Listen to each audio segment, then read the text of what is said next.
What's up, guys? We're here at AMC Town Square with Chasing Cinema. Mr. James, shoot! .com, and we have not the Blair Witch Project, but a film that no one even knew was coming out till what, 2 months ago? Yeah.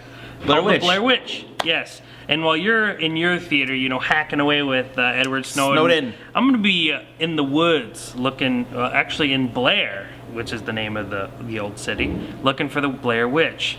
1999, let me bring you back, guys, when this movie dropped and people thought it was real. When tapes were found, yeah, that's exactly what it's like.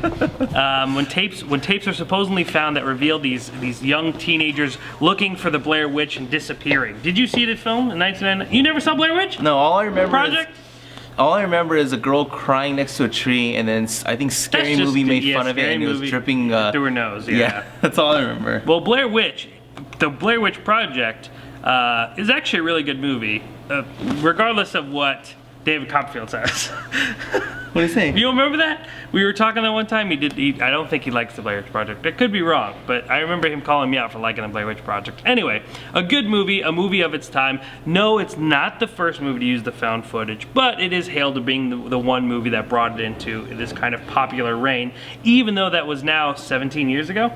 There was a Blair Witch Project 2, and I don't remember the name. But I never saw it, because I didn't even know there was one until recently. Wasn't very good.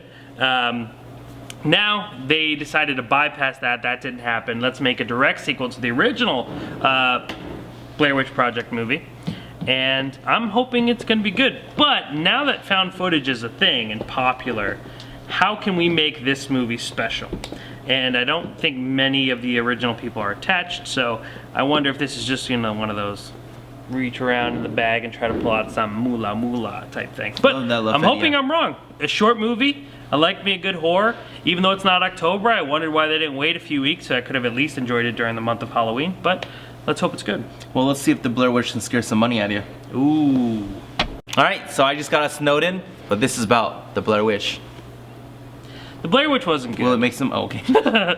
You know, watching this movie. Well, there that is. Watching this movie was just kind of so frustrating because you have, like, the Blair Witch, though not an amazing movie, but a good movie, was a trendsetter. It tried to be different. It did everything it can. You know, it made people actually believe that it was real, like this really happened. It very reminds a lot of people of the Paranormal Activity movie. The very first one, there was like these websites you had to go onto to have it come to your city and expose this real footage. You know, like it got people that same kind of reaction. Not many people remember the Paranormal Activity was that popular in that original one where people like had to go to websites and ask it to come to your town and things like that.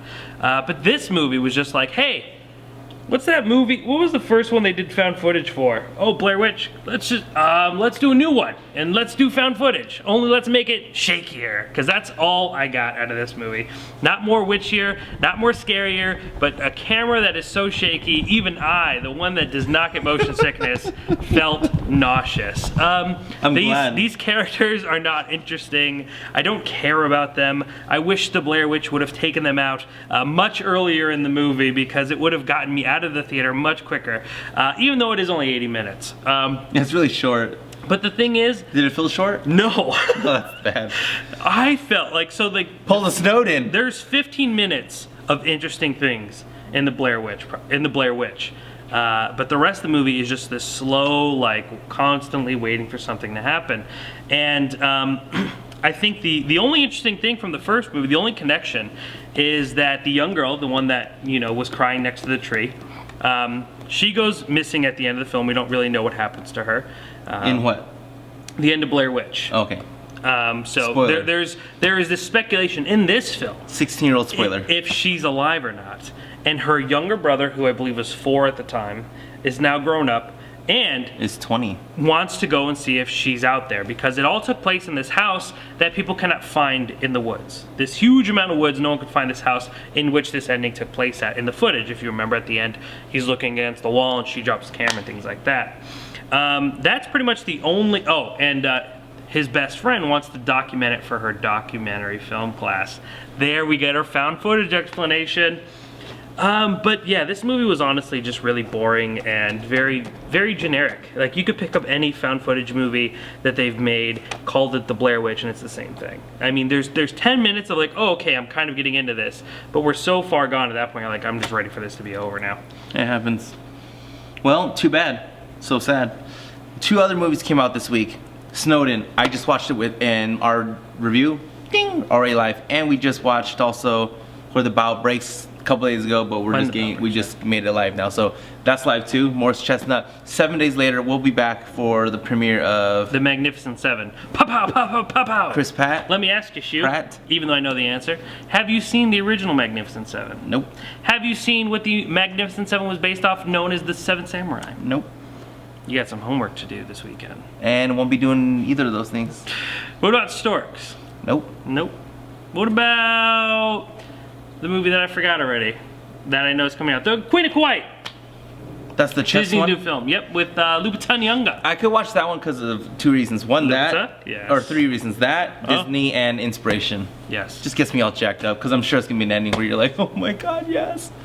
Well, if all things go well, I will tell all of you, my YouTube fans, to keep watching throughout the week, because I might have a surprise with you dealing with that film next week. Things are kind of talking. Can't say it's confirmed or not, but make sure to tune in and I'll have something cool for you. I love it. Okay, chasingcinema.com for everyone that doesn't know. Film Love's website.